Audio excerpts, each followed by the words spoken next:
रहने की कारण संसार में लोग तो कहता है कि मुझे सुख मिल जाएगा, लेकिन बेचैनी उतनी ही जैसे मिलती है। एक पंडित जी रोज भ्रमण क्या करते थे नगर में, जो कुछ भी अर्जन होता था आकर के घर में देते थे पंडिताइन से। यही हुआ, अगल बगल पंडिताइन ने देखी कि बड़े बड़े शीश महल बने हुए हैं, घर में सुंदर सोफा सेट पलंग है, मखमली सेज है, खाने की सुंदर सुंदर सामग्रियां हैं। उसकी भी चाहना बढ़ गई।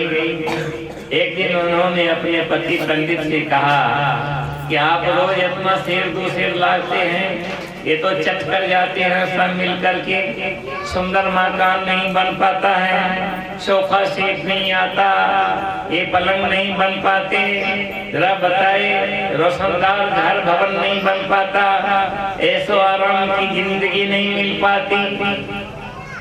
आखिर कुछ तो उपाय कीजिए। पंडित जी ने कहा मैं करूं तो क्या करूं? कहा आपको करना ही पड़ेगा। पंडिताइन की ज्यादा फटकार पर बेचारा चला गया, जंगल में जाकर के तप करने लगा। तप करते करते करते देवदूत उनको दर्शन दिया। देवदूत ने पूछा कि मांग पंडित क्या तुम मांगते हो? कहा भगवान मुझे ऐसा वरदान दीजिए कि हमारी सारी कंगाली जो है सो दूर हो जाए। कौन सा वरदान? तो निर्णय तुमको ही करना पड़ेगा ना। पंडित ये सोचते सोचते कहा कि ऐसा वरदान दीजिए कि जिसको मैं छूऊं वही सोना बन जाए। कहा तो होश में उनको वरदान। कहा बहुत अच्छा है सोच हमारा। कहा फिर सोच लो। कहा सोच लिया। कहा जिसको छू सोना हो जाए। कहा जाओ, लेकिन ज्ञान नहीं कहता। कहा नहीं यही भगवान हमको ठीक है। और जैसे बेचारा अपने घर को गया, सारे के सारे लोगों ने देखा पंडित जी वापस आए, वापस बड़ी खुशी। पंडिताइन की भी खुशी की सीमा न रही। जो भी अंजन व्यंजन बनाना था बड़े शौक से उछल उछल करके बनाई। लोग खुश हो गए। कुर्सी दिया बैठने के लिए, लोगों ने बैठा। कुर्सी सोने की हो गई। टेबल आगे में दिया, छुआ टेबलो सोना का बन गया। पंडिताइन जो है बड़ी शौक से व्यंजन बनाए हुए थे, वो व्यंजन थाली भी दिया। उनके पहले उनकी गुड़िया आई सामने में। बड़ा शौक से पंडित ने देखा अपनी लाडली को, बहुत दिनों पर उसे आलिंगन करने लगा। बेटी भी सोने की बन गई। थाली को छुआ, भूख सता रही थी, भूख सता रही थी। थाली को छुआ तो थाली भी सोने की, सारे व्यंजन भी सोने के बन गए। पंडिताइन दौड़ के आए, कहा मूर्ति कौन ऐसे का वरदान लाए? अरे तुम्हारे चलते तुमको धनवान बनने के लिए हम देवदूत से वरदान ले आए हैं कि जिसको छूमो सोना हो जाए, हमारी दरिद्रता मिट जाए। तो हम करें क्या? वरदान तो मिल गया और आते हैं तो घर को छूते हैं, घरों सोना का बन गया। कुर्सी से और टेबल में थाली व्यंजन। अब बताओ भूख से हालत खराब है। अब बेटियों जो है ये बच्चों बन गया, अब जो है सोना का तुम अपने हाथ से तो खिला दो। हमारा अब बेईमानी करती हो, सबको सोना बना दिया, हम छुएंगे कि हम सोना बन गए। तब तुम अर्धांगिनी किस चीज के है? कोई काम नहीं आपके जैसे आप धनवा से भागी यहाँ से। अंतोगतवा गांव के लोग को चिल्लाई, लोगों ने जमा हुआ, काफी भीड़। क्या हो गया पंडिताइन जी? कहा क्या करें, ये मरदवा गया कहाँ पर तब करके सब बर्तन लाया, देखिए घर द्वार गाछ में सब सोना बन गया, बाल बच्चे भी सब सोना बन गए। देखा कहा प्रमाण, दूसरे के घर को छुआ वो भी सोना हो गया। कहा जिधर भी छुएगा सोना सोना हो जाएगा। सबने मिल करके कहा आप इस नगर से चले जाइए। कहा नहीं हम बहुत दिन पर आए, काफी भूख हुई।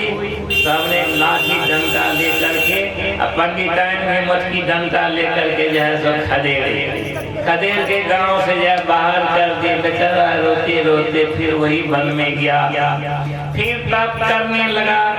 तप करते करते जाओ देवदूत खुश हुए तो फिर प्रकट हुआ कि बोलो पंडित का प्रभु मैं बहुत बड़ी जीवन में गलती कर दी। क्या गलती कर रहे? तो पहले तुमको समझा रहा था ना, तो हमको सोचा कि ऐसा वरदान आते हैं जब तू पूछ भी लड़े सामने रहेगा तो घरों से भगा दिया। जिसके लिए हमने वरदान मांगा तब किया दुख किया, वो भी हमको लाठी डंडा लेकर के जैसा भगा दिया। कहा था मांगो क्या? था प्रभु कुछ नहीं, आपका शाश्वत शरण चाहिए जहाँ सत्य चित्त आनंद है। कहाँ सचित आनंद क्या है जी? तो सत्य है। सत्य किसे कहते हैं? गोस्वामी जी ने कहा सत्य सोई जो बिन से नहीं। सत्य उसे कहते हैं जिसका किसी भी काल में विनाश नहीं होता, क्षय नहीं होता है, नाश नहीं होता है। वह सत्य सदैव एक समान रहते हैं। उसी के पाठ में आप लोगों ने सुना ना, कैसा हुआ सत्य है जी? सृष्टि पर हर वस्तु चला करते हैं, सब में गति होती है, लेकिन वह सत्य में गति नहीं होती है। बिनु पद चले सुने बिनु काना, कर बिनु कर्म करे विधि नाना। आनंद रहित सकल रस भोगी, बिनु बानी बक्ता बर जोगी। तन बिनु परस नयन बिनु देखा, ग्रही ध्यान बिनु बास सेखा। असिस भांति अलौकिक करनी, महिमा जा जाई नहीं बरनी। प्रभु के महिमा का कोई वर्णन जैसा नहीं कर सकता है। का उनका स्वरूप कैसा है? गोस्वामी जी ने आगे देखा, व्यापक व्यापखंड अनंता, अखिल अमोघ शक्ति भगवंता। यह प्रभु का स्वरूप ऐसा है। माता पार्वती से भगवान शंकर से माता पार्वती ने पूछा, कि भगवान शंकर ने कहा राम तर्क बुद्धि मन मानी, मत हमारा सुनाओ समानी। जो एक एक अणु परमाणु में रमन करने वाली हैं, सर्वव्यापी सत्ता, उसको किसी भी मन और बुद्धि के तर्क से जान नहीं सकते, पकड़ नहीं सकते हैं। उसके लिए आत्मज्ञान की आवश्यकता पड़ती है।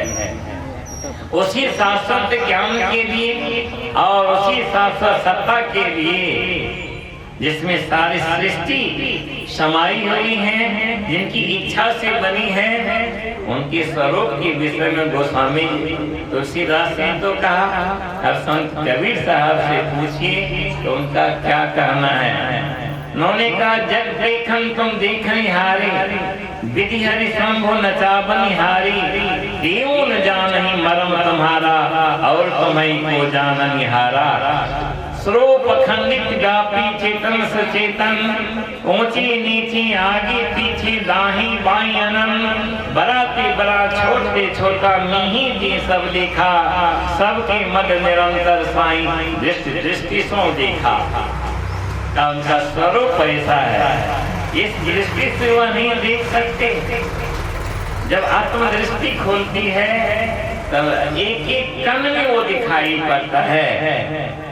सूरदास जी महाराज एक कट्टा लेकर के भगवान का गुणानुवाद कर रहे थे और गिर गए खाई में। भगवान ने ही रूप बदल करके बाहर किया। लोगों ने कहा तुम कैसे आ गया? कहा खाई में भी वही है, डुबाने वाला उबारने वाला भी वही है। कहा कैसा है? कहा अभिगत गति कछु कहत न आवे। इसका मजाल है कि उसके विषय में कोई जीवा से वर्णन करते था। क्यों?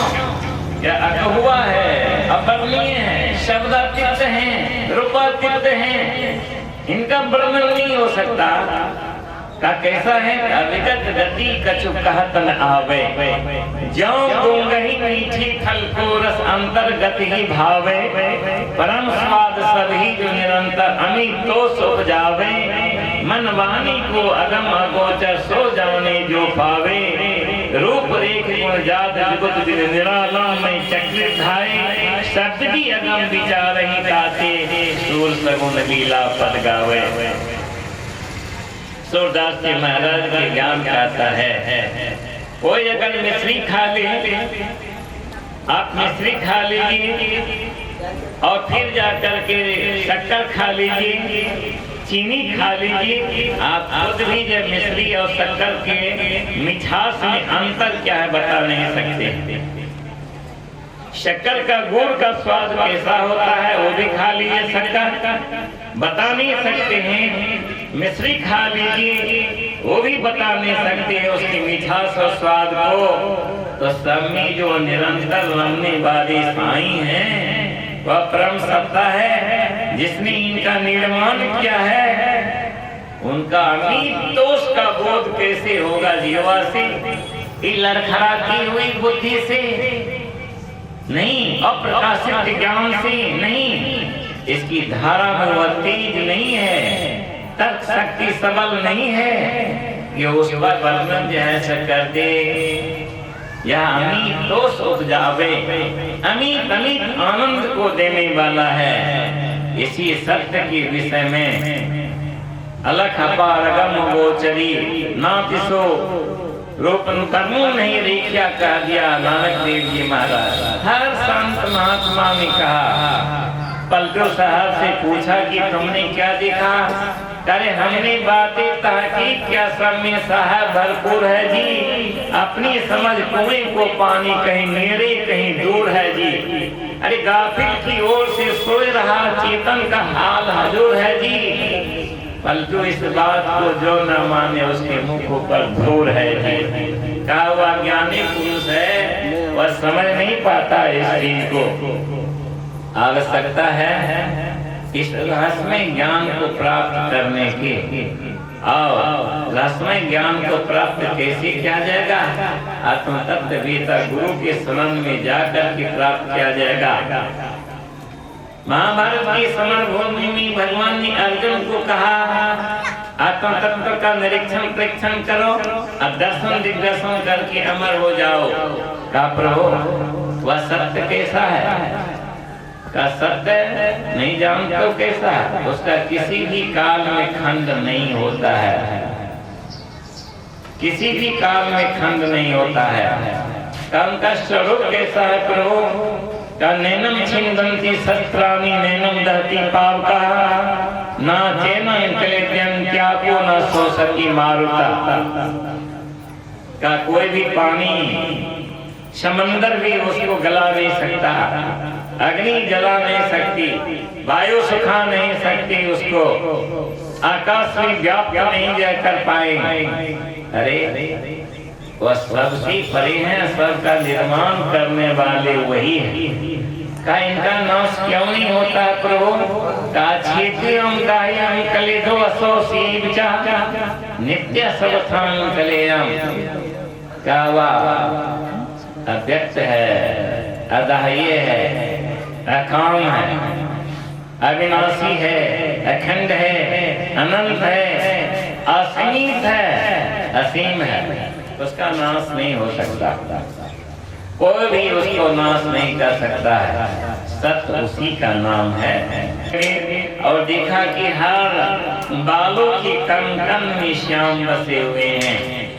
गाछ में, वृक्ष में, लता में, फूल में, पतिया में, जमुना की निर्मल धारा में, जल की बूंदे में, पिया में, हर जगह अंतर बाहर और हर नर नारी के रोम रोम में बसे हुए हैं। गोपियों ने यह अपनी शक्ति छीन ली। क्या देखा नारद? क्या धन्य है आप लोग। क्या ऐसे प्रभु से प्रेम ना करो, यह शाश्वत प्रेम है जी। इस प्रेम में कभी भी कटुता नहीं आती है। ये वासनात्मक प्रेम नहीं है, ये शाश्वत प्रेम है जो जीव और ब्रह्म के बीच है। यही प्रेम की धारा एक दिन सारी भक्ति की धारा में परिणत करके प्रभु परमात्मा रूप आनंद समंदर में समाहित कर देते हैं। ये सिर्फ जीव का अस्तित्व भी उसमें ही मिल करके हम प्रभु प्रभु हम एक ही होई, द्वंद्व और द्वैत रहे नहीं कोई, इस स्थिति को प्राप्त कर लेता है। इसलिए करना चाहिए था और यही करने के लिए जीव की उत्पत्ति हुई है। इसका मतलब ये नहीं कि आप घर द्वार छोड़ दीजिए, नहीं। घर का हर काम करते हुए, संसार का निर्वहन करते हुए संसार से परे एक दिन जाएंगे तो मालिक पूछेंगे कि तुमको तो दिया था कुछ सौदा व्यापार करने के लिए, क्या अर्जन करके लाया, कहीं घाटा तो नहीं लगाया। तो उस घाटा की मार से बचने के लिए हम लोगों को भी साधन करना पड़ेगा, सत्संग करना पड़ेगा, जाना पड़ेगा, ज्ञान अर्जन करना पड़ेगा। सब घर परिवार का संभाल करते हुए अर्थात संसार का संभाल करते हुए संसार की पार में झांकने का प्रयास करना चाहिए था। धर्मराज ने कहा इसके लिए आप हमको घर द्वार छोड़ने की जरूरत नहीं है, घर में रह करके रोजी रोटी कीजिए, व्यापार कीजिए, सर्विस करते हैं कीजिए, लेकिन आत्म शांति के लिए पूजा अर्चना ध्यान साधना करनी ही पड़ेगी। अगर ना करेंगे तो हमेशा मन अशांत रहेगा। देखते हैं यहाँ से जी सामने में है, बैठ भी नहीं सकते हैं ठीक से, पेट इतना बड़ा हो गया है, धीरे धीरे बढ़ रहा है। इस दौलतमंद व्यक्ति की निशानी है। और मैंने पूछा जवाहर बाबू से क्यों लेके का धान दौनी कर रहे थे, बदारी बांध रहे थे, ये बदारी खाली है, इसको कब भरिएगा, इसको बरने ठीक है, बहुत अच्छा काम है, करना ही पड़ेगा। पेट की भूख मिटाने के लिए तो उपार्जन जरूरी है, लेकिन मन की भूख मिटाने के लिए भी तो सत्संग ज्ञान की आवश्यकता है। तो इसको भी तो कम से कम जो है भरिए। इसकी इस बदारी को भरने के लिए, मन सुख को प्राप्त करने के लिए सत्संग की आवश्यकता है, ध्यान साधना की आवश्यकता है। अगर ना करेंगे तो अपने ही घाटा का सामना करना पड़ेगा।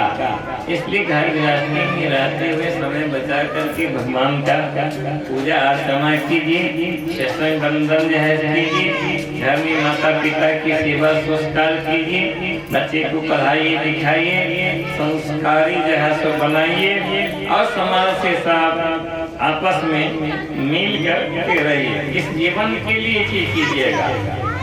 नेता लोग तो देखने करते हैं, कभी आपका हितैषी बन जाएगा और कभी आपका शत्रु जो है सब बन जाएगा, लेकिन हम आप तो सब भाई एक जगह रहते हैं, एक जगह बैठ करके जो है सहानुभूति सहिष्णुता का परिचय देते हुए एक रहिए।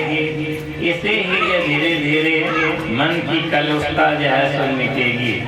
अगर यदि ऐसा नहीं करते हैं तो घाटा हम और आपको स्वयं उठाना पड़ेगा, कोई दूसरा नहीं उठा सकता। लेकिन कुछ सुनने में आता है कि माता पिता की सेवा नहीं होती है, घर में फुटानी लोग बहुत झाड़ते हैं। पर फुटानी झाड़ो ठीक है, लेकिन माता पिता की सेवा अनिवार्य है, बहुत अनिवार्य है, आवश्यकता है उनकी सेवा करो। बाल बच्चा के देखो, दाम्पत्य जीवन निर्वाहन के लिए भी कटिबद्ध होना चाहिए था। ज्ञान सिखाता है, सत्संग सिखाता है, संगति सिखाती है, सत्संगति सिखाती है, संगोष्ठी सिखाती है। चरित्र निर्माण सबसे जरूरी है।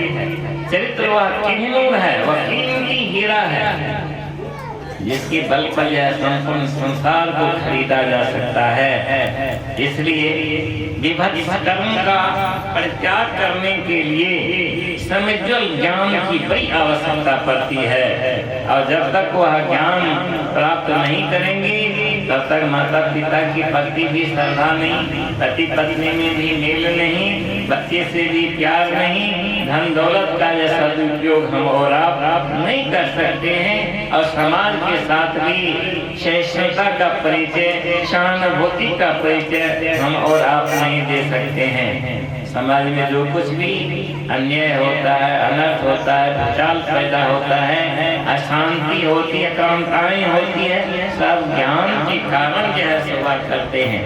जब ज्ञान का बोध होता है तो सब चीज निष्क्रिय बन जाता है कि झूठा है। इसलिए इस अहंकार से हम और आपको दूर करने के लिए सत्संगति करनी चाहिए थी। और सत्संगति में तो देखता हूँ 5 जगह 5 आदमी एक जगह बैठ जाते हैं, सब संतन की बड़ी बलिहारी कर देते हैं, जगह जगह महादेव कर देते हैं, उठ करके चल इस ज्ञान कैसे होगा जी? मन हरे पोथी सब दिन पढ़ोगे तो उससे काम चलेगा नहीं। तुमको मैट्रिक करना है, IFA करनी है, MA करनी है, PhD डिग्री करना है, एक से IAS IPS बनना है, डॉक्टर इंजीनियर वर्ल्ड में स्कॉलर बनना है, वो भी ज्ञान प्राप्त करना पड़ेगा, तब जाकर के काम चलेगा। भगवान शंकर की गुरु कौन थे? अंगिरा ऋषि और गुरु बृहस्पति। और भगवान शंकर ने अंगिरा ऋषि की आश्रम में रह करके तब क्या था, ज्ञान अर्जन क्या, ऐसा ज्ञान अर्जन क्या कि शिव जी त्रिलोकी नाथ कहलाए। तो तब क्या, तब तो और उन शिव को प्राप्त करने के लिए शास्त्र में लिखा है कि माता पार्वती हजारों वर्ष तपस्या की, तब जाकर के शिव जी दर्शन किए। और आज तो हमारी माँ बहने भाई बंधु तुरंत कहते हैं शिव जी प्रकट हो जाएंगे बिना तप, ये कैसे हो सकता है? यही भूल है, यही भ्रम है। कर्म करना ही पड़ेगा। अरे जो खेत उसल है उसको जोताई के लिए कोराई के लिए करते हो, निकोनी कमनी बीज लगाते हो, देख सुन करते कोई कीटाणु न लग जाए, कीट न लग जाए, कीटनाशक दवाई देते हो, एक दिन बाली अच्छी होती है, धान पत्ते गेहूँ बाजरा मक्का, तब उसको ला करके दौड़ करते हैं तो बाजारी भरती है। जिस कर्म से शिव का दर्शन होगा, राम का कृष्ण का दर्शन होगा, आत्मानंद का दर्शन होगा, उस कर्म के लिए तप करना ही पड़ेगा। उसके पहले ज्ञान अपनाना ही पड़ेगा और ज्ञान अपनाना पड़ेगा। अरे एक बात कहो, 5 गो गंजेरी एक जगह बन जाए, बैठ जाए, एक गंजेरी दूसरे गंजेरी को कहेगा कि गांजा पीना पाप है? बोलिए ललिता, नहीं कहेगा ना। 10 गो भंगेरी एक जगह हो जाए, भांग का घोंट घोंट घोंट पीता है, कभी कहेगा ये भांग पीना पाप है? शराबी एक जगह हो जाए, सब पिए, कभी कहेगा ये शराब पीना अनर्थ है? 10 चोर एक जगह हो जाए, कभी कहेगा चोरी करना पाप है? मुर्गा मसाला खाने वाला 10-20 जमा हुआ, कभी कहेगा कि गलत है? नहीं कहेगा। कहेगा वह जो इस सब पापों से दूर है। उसी तरह से जिनकी आराधना उपासना हम और आप करते हैं, उधर देखिए वहाँ निष्पाप की धारा कल करते हुए प्रवाहित होती है। उस धारा में तो एक बार गोता लगा करके देखिए, तब जाकर के अहर्निश सुख का बोध होगा और वही सच्चिद आनंद है। और सबके हृदय प्रदेश में विराजते हैं, सच्चिद आनंद का बोध होता है, वह सब में व्याप्त है। आप डंडलप पर हैं कि मखमली सेज पर है, फर्क नहीं पड़ता। लेकिन बड़े बड़े राजा महाराजा भी मखमली सेज पर रह करके साधना करके आराधना करके ज्ञान प्राप्त करके बहुत बड़े जोगी तपी हो गए थे। राजा जनक जैसा महापुरुष राजा सुख को प्राप्त करते हैं, प्रजा का संभाल करते हुए यदि विदेही पुरुष जैसे कहलाया, आप लोग क्यों नहीं कहला सकते हैं आसानी से? लेकिन यहाँ तो है ईर्ष्या द्वेष खेमाबाजी अलग अलग, तब क्यों काम करे हुए? सब मिलकर के एक जगह कुछ ऐसे करो, आपका हमारा समाज सबका कल्याण जैसे होगा। उसी कल्याण की भावना से भावित होकर के हमारे युवराजाओं के सुपुत्र पप्पू जी अपने बच्चों के मंडन संस्कार के लिए आपस में विचार किया, समाज से राय परामर्श लिया और फिर मेरे पास में पहुंचा। मैंने कहा जाके समाज से राय ले लीजिएगा, सब समाज हमारा खुश है।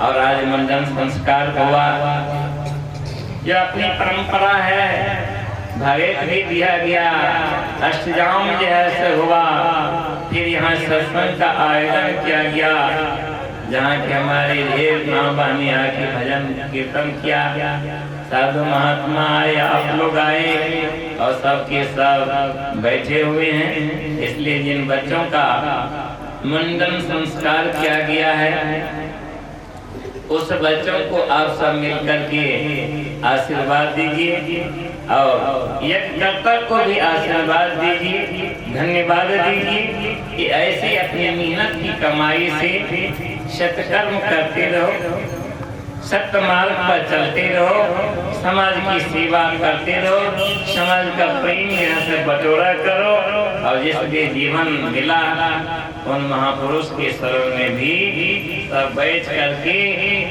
शांति की गीत गाते रहो। इसी के लिए आवश्यकता है उन बच्चे को भी आशीर्वाद दीजिए। और युवराज और फिलहाल हो गई यहाँ से देखिए इन मौका पर भागे नहीं। अरे आप आइए पीछा से, आप ही हल्ला कर दिया, आप ही बच्चे हैं ना ये।